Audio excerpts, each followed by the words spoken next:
இயேசுவின் அன்பு காலை வணக்கம். இந்த நாள் உங்களுக்கு ஆசீர்வாதமாக அமைய வாழ்த்துக்கள்.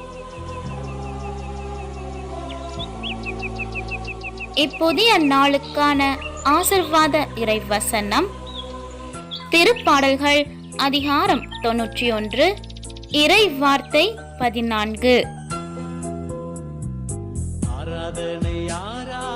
அவர்கள் என் மீது அன்பு கூர்ந்ததால் அவர்களை விடுவிப்பேன். அவர்கள் என் பெயரை அறிந்துள்ளதால் அவர்களை பாதுகாப்பேன். அற்புதமே அதிசயமே